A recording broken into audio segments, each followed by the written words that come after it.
पूर्णमिदं पूर्णात् पूर्णमुदच्यते पूर्णस्य पूर्णमादाय पूर्णमेवावशिष्यते।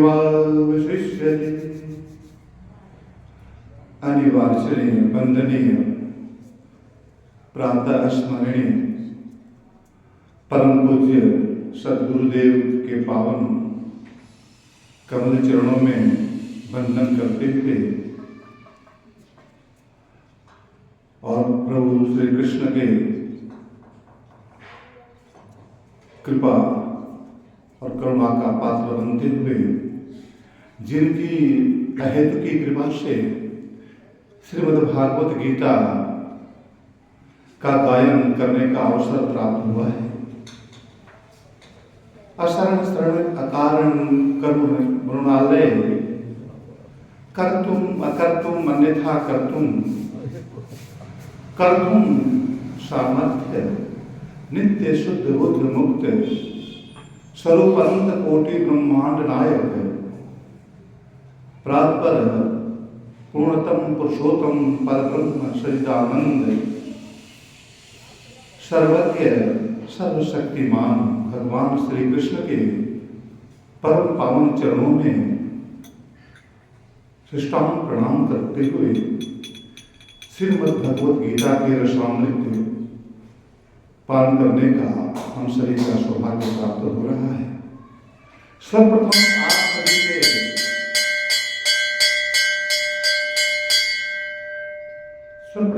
आप सभी के अंदर से प्रभु कृष्ण को मेरा प्रणाम स्वीकार हो।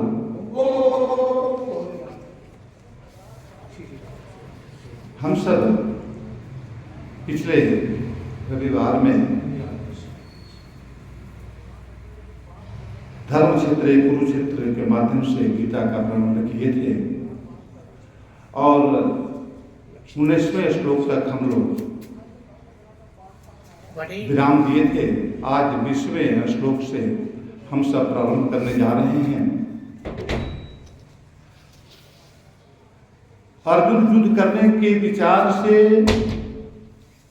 कौरव सेना के नायकों को देखना चाहता है। इस 20वें श्लोक से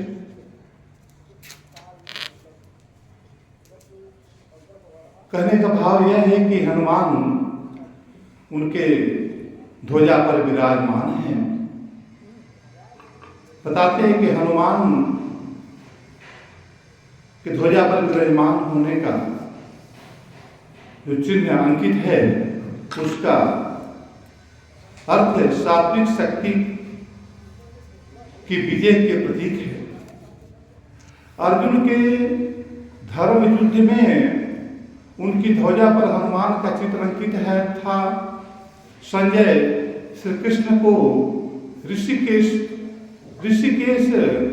उसे कहा जाता है जो इंद्रियों को स्वबश में रखने वाला, अपने बस में रखने वाला। तो कृष्ण को ऋषिकेश कहकर उनके प्रति आदर प्रकट करता है। अर्जुन श्री कृष्ण को अच्युत भी कहा।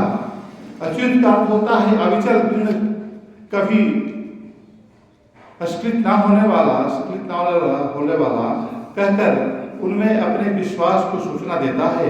अर्जुन श्री कृष्ण से निवेदन करता है कि वह अपने उसके रथ को ऐसे उपयुक्त स्थान पर खड़ा कर दे जहां पर कौरवों का सैन्य बल देख सके।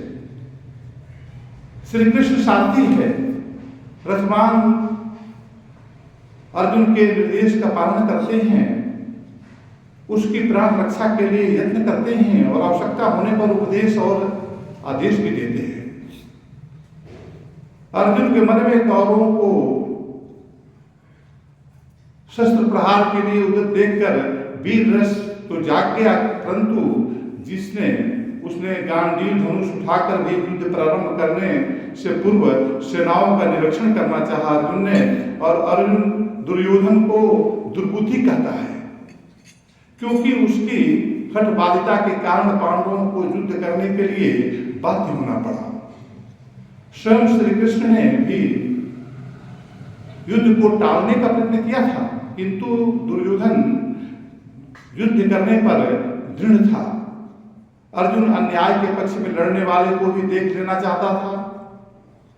संसार में सत्यवादी तो अपने थोड़े से ही समर्थक एकत्रित करने में कठिनाई होती है।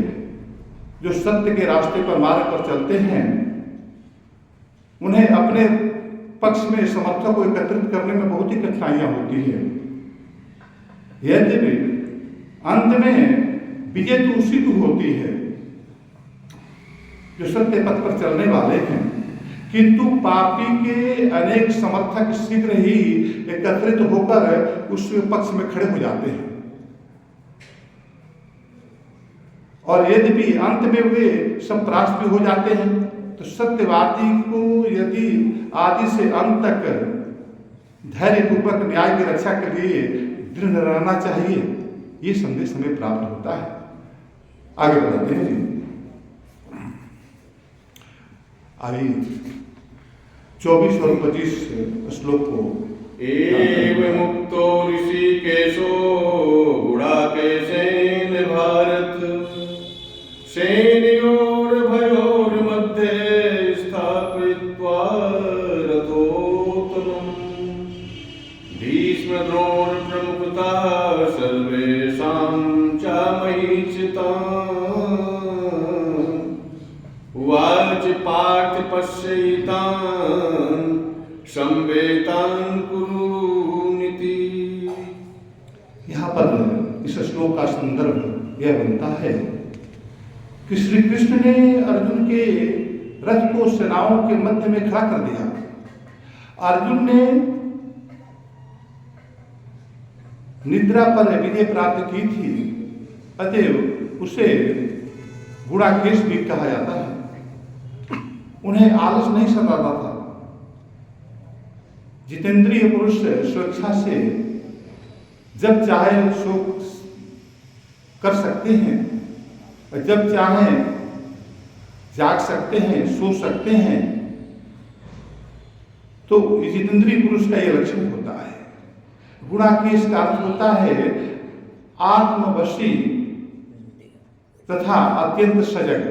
यद्यपि युद्ध की घोषणा होने पर पांडवों की युद्ध प्रारंभ कर देना चाहिए था, श्री कृष्ण की सारथी होने के नाते अर्जुन के निर्देश को स्वीकार करके उसके रथ को दोनों सेनाओं के मध्य में स्थापित कर दिया। वास्तव में गीता के उपदेश का बीजारोपण यहीं से होना शुरू हो गया। श्री कृष्ण इस रहस्य को जान रहे थे। आगे 26 और 27, 28 और 29 श्लोक को गान करने की कृपा करें। जय श्री कृष्ण। तत्र